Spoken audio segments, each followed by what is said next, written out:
Bismillahirrahmanirrahim. Assalamualaikum warahmatullahi wabarakatuh. Yang saya hormati mahasiswa Universitas Perwira Purbalingga yang berbahagia. Pertama, mari kita menjatuhkan syukur kepada Allah Subhanahu wa taala yang telah melimpahkan rahmat dan hidayah kepada kita sekalian, sehingga pada saat ini kita bisa bertemu secara daring untuk dalam kegiatan perkuliahan perdana Universitas Perwira Purbalingga. Kami dari Kesbangpol Kabupaten Purbalingga akan menyampaikan materi berkaitan dengan masalah 4 konsensus nasional kehidupan berbangsa dan bernegara. Untuk itu mohon kepada para mahasiswa untuk memperhatikan penyampaian saya. Kemudian mungkin ada hal-hal yang mungkin kurang, ya kami mohon maaf yang sebesar-besarnya. Mari kita mulai saja bahwa bangsa Indonesia adalah bangsa yang besar, yang didirikan oleh founding father kita, para pejuang-pejuang kita yang diproklamasikan pada tanggal 17 Agustus 1945. Sebelum itu para pergerakan kemerdekaan berjuang bagaimana untuk mendirikan bangsa Indonesia yang berbagai macam suku, bangsa, dan agama.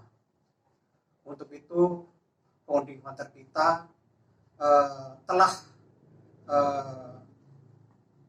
membentuk suatu dasar atau pilar untuk bangsa Indonesia, yaitu 4 pilar. Sebetulnya pilar yang utama adalah proklamasi 17 Agustus 1945. Kemudian ada 4 pilar yang mendukung berdirinya negara Indonesia, yaitu Pancasila, Undang-Undang Dasar 45, Negara Kesatuan Republik Indonesia, dan Bhinneka Tunggal Ika. Sejak tahun 1951, bangsa Indonesia dengan peraturan pemerintah nomor 66 tahun 1991 menetapkan lambang negara yaitu Garuda Pancasila dengan semboyan Bhinneka Tunggal Ika, yang artinya berbeda-beda tetapi tetap satu juga. Aturan tersebut dibukukan dengan perubahan Undang-Undang Dasar 45 pasal 36A. Apakah yang dimaksud dengan konsensus nasional itu? Konsensus nasional adalah pertama kali ditegakkan oleh berdirinya bangsa Indonesia. Konsensus pertama adalah Pancasila. Pancasila memiliki kedudukan yang sangat sentral karena menjadi landasan bagi konsensus nasional yang lain. Konsensus ini adalah untuk fondasi negara Indonesia yang wilayahnya mencakup yang sangat luas, seperti di daratan Eropa yang membentang dari barat ke timur, Sabang sampai Maroke, dan dari utara ke selatan, dari Pulau Miangas sampai ke Pulau Rote, meliputi ribuan kilometer persegi dan memiliki 17.000 kepulauan, pulau, dan lebih. Pancasila sebagai salah satu konsensus nasional dalam kehidupan bangsa dan negara mempunyai konsep, prinsip, dan nilai yang merupakan kristalisasi dari belief system yang terdapat di seluruh wilayah Indonesia, sehingga memberikan jaminan kokoh kuatnya Pancasila sebagai konsensus nasional kehidupan bangsa dan negara. Di dalam Pancasila itu terdapat 45 prinsip atau nilai yang terdapat yang di dalam sila-sila Pancasila. Seperti di sila ketuhanan yang Maha Esa, itu ada 7 prinsip atau nilai, yaitu 1. Bangsa Indonesia menyatakan kepercayaan dan ketakwaan terhadap Tuhan yang Maha Esa. 2. Manusia Indonesia percaya dan bertakwa kepada Tuhan yang Maha Esa sesuai dengan agama kepercayaan masing-masing menurut dasar kemanusiaan yang adil dan beradab. 3. Mengembangkan sikap hormat dan menghormati dan bekerjasama antar pemeluk agama dan penganut kepercayaan yang berbeda terhadap Tuhan yang Maha Esa. 4. Membina kerukunan hidup di antara sesama umat agama kepercayaan terhadap Tuhan Yang Maha Esa. 5. Agama dan kepercayaan terhadap Tuhan Yang Maha Esa adalah masalah yang menyangkut hubungan pribadi manusia dengan Tuhan Yang Maha Esa yang dipercayainya dan diyakininya. Kemudian berikutnya adalah mengembangkan sikap saling menghormati, kebebasan menjalankan ibadah sesuai dengan agama dan kepercayaannya masing-masing. Dan berikutnya yang nomor 7 adalah tidak memaksakan suatu agama dan kepercayaan terhadap Tuhan Yang Maha Esa kepada orang lain. Itu adalah sila pertama ketuhanan Yang Maha Esa. Mohon nanti kepada mahasiswa untuk bisa istilahnya mencermati hal itu, dan mohon untuk bisa dilaksanakan dalam kehidupan sehari-hari. Kita sebagai masyarakat beragama, saya yakin para mahasiswa sudah melaksanakan itu dalam menjalankan ibadahnya dan sebagainya, otomatis sudah menjalankan Pancasila sila pertama. Kemudian sila yang kedua adalah kemanusiaan yang adil dan beradab. Ada 10 prinsip atau nilai, yaitu mengikuti dan memperlakukan manusia sesuai dengan harkat dan martabatnya sebagai makhluk Tuhan Yang Maha Esa. Itu nilai yang pertama. Kemudian nilai yang kedua adalah mengakui persamaan derajat, persamaan hak, dan kewajiban sesuai dengan suku, agama, keturunan, dan agama masing-masing. Kemudian yang berikutnya adalah mengembangkan sikap saling mencintai sesama manusia. Yang berikutnya adalah mengembangkan sikap tenggang rasa mengembangkan sikap tenggang rasa dan tepo seliro. Mengembangkan sikap tidak semena-mena terhadap orang lain. Kemudian menjunjung tinggi nilai-nilai kemanusiaan, gemar melakukan kegiatan kemanusiaan, berani membela kebenaran dan keadilan. Nah, kemudian bangsa Indonesia merasa dirinya sebagai bagian dari seluruh umat manusia. Dan yang terakhir adalah mengembangkan sikap hormat dan menghormati sesama bangsa lain. Ini sila kedua, ada 10 prinsip atau 10 nilai untuk dipahami dan dilaksanakan, karena bagaimanapun yang namanya nilai-nilai Pancasila adalah berkembang di dalam masyarakat. Kemudian yang sila ketiga ialah persatuan Indonesia. Ini mempunyai 7 prinsip atau 7 nilai. Yang pertama adalah mampu menempatkan persatuan dan kesatuan serta menempatkan kepentingan dan keselamatan bangsa dan negara sebagai kepentingan yang bersama di atas kepentingan pribadi dan golongan. Kemudian yang kedua adalah sanggup dan rela berkorban untuk kepentingan negara, bangsa apabila diperlukan. Yang ketiga, mengembangkan rasa cinta kepada tanah air dan bangsa. Mengembangkan rasa kebanggaan berbangsa dan bertanah air Indonesia. Kemudian yang berikutnya adalah memelihara ketertiban dunia yang berdasarkan kemerdekaan, perdamaian abadi dan keadilan sosial. Yang keenam, mengembangkan persatuan Indonesia atas dasar Bhinneka Tunggal Ika. Yang ketujuh adalah memajukan pergaulan demi persatuan dan kesatuan bangsa. Kemudian yang sila keempat, kerekatan yang dipimpin oleh Hikmat Kebijaksanaan dalam Perencanaan Perwakilan mempunyai 10 prinsip atau 10 nilai. Yang pertama adalah sebagai warga negara dan warga masyarakat, setiap manusia Indonesia mempunyai kedudukan dan hak dan kewajiban yang sama. Yang kedua adalah tidak boleh memaksakan kehendak kepada orang lain. Yang ketiga, mengutamakan musyawarah dalam mengambil keputusan untuk kepentingan bersama. Keempat, musyawarah untuk mencapai mufakat meliputi yang diliputi oleh semangat kekeluargaan. Yang berikutnya adalah menghormati dan menjunjung tinggi sikap keputusan yang dicapai sebagai hasil musyawarah.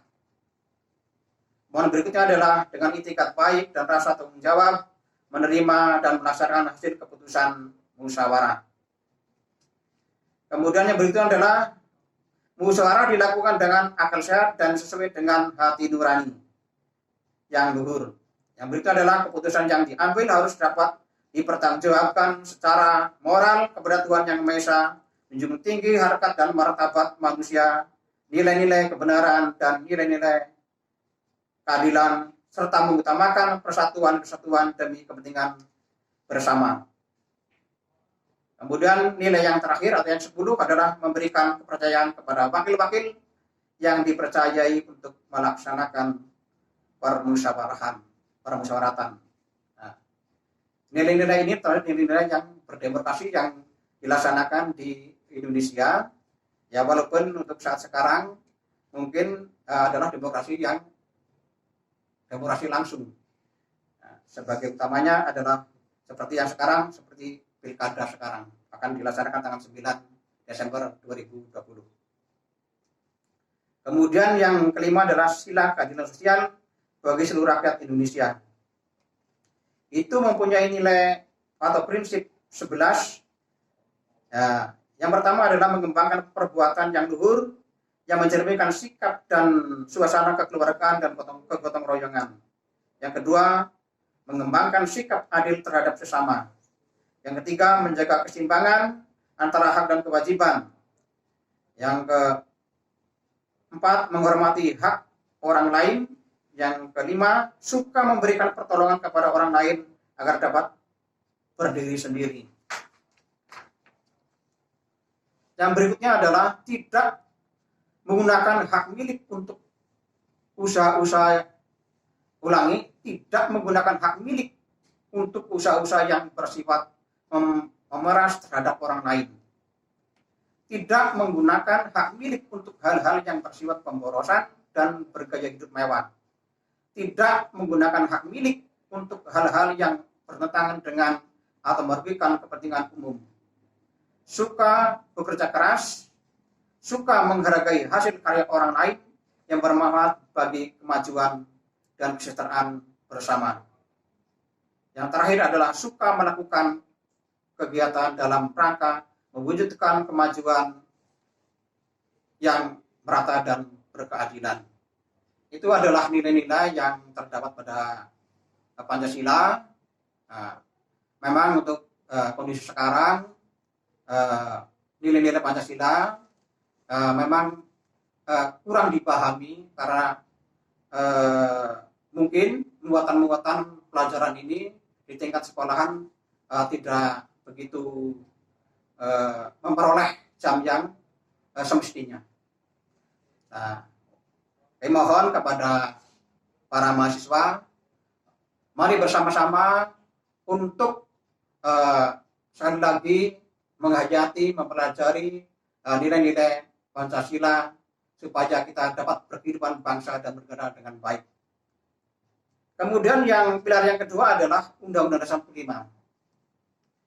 Pilar kedua berkehidupan bangsa dan bernegara bagi bangsa Indonesia adalah Undang-Undang Dasar 1945. Nah, ini adalah sangat penting sekali karena dalam rangka memahami dan mendalami lebih dahulu arti makna dan apakah yang dimaksud dengan dasar itu. Sebagai bangsa yang besar, dalam kehidupan bangsa dan negara harus mempunyai sebuah dasar negara, yaitu Undang-Undang Dasar 45 yang dikonsensuskan oleh para moderator kita. Makna Undang-Undang Dasar 45. Undang-Undang Dasar adalah hukum dasar yang tertulis. Tapi mungkin ada aturan-aturan yang tertulis juga termasuk dalam hukum dasar yang timbul di dalam masyarakat. Begitu banyak definisi tentang konstitusi atau hukum dasar. Namun dari definisi tersebut dapat ditarik kesimpulan bahwa konstitusi adalah keseluruhan peraturan-peraturan dasar suatu bangsa, negara, atau organisasi politik yang tertulis maupun yang tidak tertulis.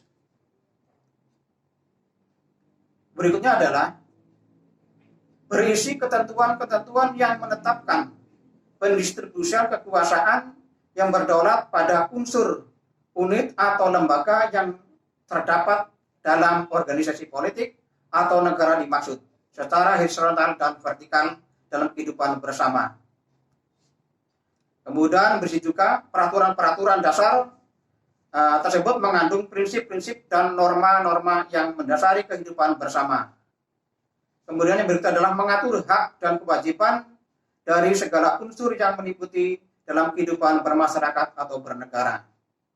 Kemudian yang berikut adalah menjamin dan melindungi hak-hak tertentu rakyat atau anggotanya. Itu pengertian daripada makna Undang-Undang Dasar. Kemudian berikut adalah makna pembukaan Undang-Undang Dasar. Nah, salah satu bagian yang terpenting dalam konstitusi atau Undang-Undang Dasar adalah pembukaan yang bisa disebut dengan istilah preambul atau mukadimah. Dalam pembukaan suatu undang-undang dasar atau konstitusi terkandung prinsip atau pandangan filsafat yang menjadi dasar perumusan pasal-pasal dalam batang tubuh yang dijadikan pegangan dan dalam kehidupan berbangsa dan bernegara. Kemudian yang ketiga adalah prinsip-prinsip yang terkandung dalam pembukaan Undang-Undang Dasar 45. Yang pertama adalah sumber kekuasaan. Sumber kekuasaan ini ada beberapa pengertian, yaitu satu, di dalam alinea ketiga disebutkan bahwa pernyataan kemerdekaan bangsa Indonesia itu atas berkat rahmat Allah yang Maha Kuasa. Yang bermakna bahwa kemerdekaan yang dinyatakan oleh bangsa Indonesia itu semata-mata karena mendapat rahmat dan ridho Allah Subhanahu wa taala, Tuhan yang Maha Kuasa. Kemudian pengertian yang berikut adalah isi lain daripada alinea keempat disebutkan bahwa negara Republik Indonesia tersusun dalam bentuk kedaulatan rakyat, yang berarti bahwa sumber kekuasaan juga terletak di tangan rakyat. Hal ini ditegaskan lebih lanjut dalam bab 1 pasal 1 ayat 2 yang menyatakan bahwa kedaulatan adalah di tangan rakyat. Kemudian yang berikutnya adalah daripada frasa-frasa tersebut di atas dapat dijelaskan bahwa sumber kekuasaan untuk mengatur kehidupan kenegaraan berbangsa dan negara di Republik ini bersumber daripada Tuhan yang Maha Esa dan rakyat. Kemudian berikutnya adalah hak asasi, berisi daripada hak-hak asasi manusia daripada yang di dalam Undang-Undang Dasar 1945 itu. Bahwa yang pertama adalah kemerdekaan yang dinyatakan oleh rakyat dan bangsa Indonesia adalah untuk diciptakan kehidupan bangsa yang bebas, dan salah satunya adalah menjunjung tinggi hak-hak asasi manusia. Yang berikut adalah kemerdekaan negara Indonesia berciri merdeka, bersatu, berdaulat, adil dan makmur, merupakan gambaran tentang negara yang menjunjung tinggi hak asasi manusia, hak kebebasan, dan mengejar kebahagiaan yang diakui oleh negara Indonesia. Yang berikutnya adalah keseluruhan alinea ke-1 pembukaan Undang-Undang Dasar 45 merupakan suatu pernyataan hak asasi manusia, yaitu kebebasan dan kesetaraan, kemerdekaan, perikemanusiaan, dan perikeadilan merupakan realisasi hak kebebasan dan kesetaraan. Kemudian ini masih banyak lagi pengertian-pengertian ini. Nanti makalah ini bisa dipelajari oleh para mahasiswa. Kemudian berikutnya yang ketiga adalah pengertian Negara Kesatuan Republik Indonesia. Bentuk negara kesatuan adalah ketentuan yang diambil daripada Founding Father pada tahun 1945. Berdasarkan berbagai pertimbangan dan hasil pembahasan yang cukup mendalam, namun dalam perjalanan sejarah bangsa Indonesia pernah juga menerapkan bentuk negara federal sebagai akibat atau konsekuensi daripada konferensi meja bundar di Belanda pada tahun 1949. Namun penerapan pemerintahan modern ini hanya berlangsung 7 bulan. Untuk kemudian kembali menjadi bentuk negara kesatuan sampai saat ini. Itu yang dimaksud dari negara kesatuan yang sampai sekarang kita masih laksanakan dan dialami. Mudah-mudahan negara kesatuan Republik ini tetap jaya sampai selama-lamanya. Kemudian yang berikutnya, yang merupakan konsensus berikutnya adalah Bhinneka Tunggal Ika. Bhinneka Tunggal Ika ini diambil dari bahasa Sanskerta dengan pengertian sebagai berikut. 1. Penemuan dan landasan hukum Bhinneka Tunggal Ika adalah merupakan sesanti atau semboyan Bhinneka Tunggal Ika diungkapkan pertama kali oleh Mutan Tular, Penjaga Agung Kerajaan Majapahit yang hidup pada masa pemerintahan Raja Hayam Wuruk di abad ke-4. Sesanti tersebut terdapat dalam karya Kekawin Sutasoma yang berbunyi Bhinneka Tunggal Ika Tan Hana Dharma Mangguwa, yang artinya berbeda-beda itu satu. Tak ada pengabdian yang mendua, semboyan yang kemudian dijadikan prinsip dalam kehidupan dalam kerajaan Majapahit. Kemudian pengertian berikutnya adalah Bhinneka Tunggal Ika berisi konsep pluralistik dan multikulturalistik dalam kehidupan yang terkait dalam satu kesatuan yang saling mengikat. Pluralistik bukan pluralisme, suatu paham yang membiarkan keanekaragaman seperti apa adanya, membiarkan setiap entitas yang menunjukkan keberadaan tanpa peduli adanya common dominator pada keanekaragaman tersebut. Masyarakat yang menganut paham pluralisme dan multikulturalisme ibarat onggokan material bangunan yang membiarkan teronggok sendiri-sendiri. Seperti dikemukakan di atas, pola sikap bangsa Indonesia dalam menghadapi keanekaragaman ini berdasarkan pada suatu sesanti atau adagium Bhinneka Tunggal Ika yang bermakna berbeda tetapi satu. Dalam menerapkan pluralisme dalam kehidupan bangsa Indonesia mengacu pada prinsip yang terkandung dalam pembukaan Undang-Undang 45, bahwa yang diutamakan adalah kepentingan bangsa bukan kepentingan individu.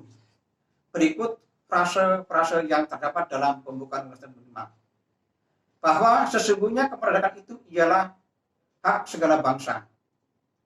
Kemudian berikutnya adalah bahwa kemerdekaan yang dinyatakan oleh bangsa Indonesia supaya rakyat dapat berkehidupan kebangsaan yang bebas. Kemudian yang berikutnya adalah bahwa salah satu isi negara bangsa Indonesia adalah untuk mencerdaskan kehidupan bangsa. Kemudian yang berikutnya adalah bahwa salah satu dasar negara Indonesia adalah persatuan Indonesia yang tidak lain merupakan wawasan kebangsaan. Yang terakhir adalah bahwa yang ingin diwujudkan dengan berdirinya negara bangsa Indonesia adalah keadilan sosial bagi seluruh rakyat Indonesia. Mungkin itu yang bisa sampaikan pada saat ini. Mudah-mudahan bisa bertemu di saat yang akan datang. Mudah-mudahan apa yang disampaikan bisa menjadi pengertian bagi para mahasiswa dan menambah referensinya. Mungkin itu yang disampaikan, ada kurangnya mohon maaf. Akhir kata, wassalamualaikum warahmatullahi wabarakatuh.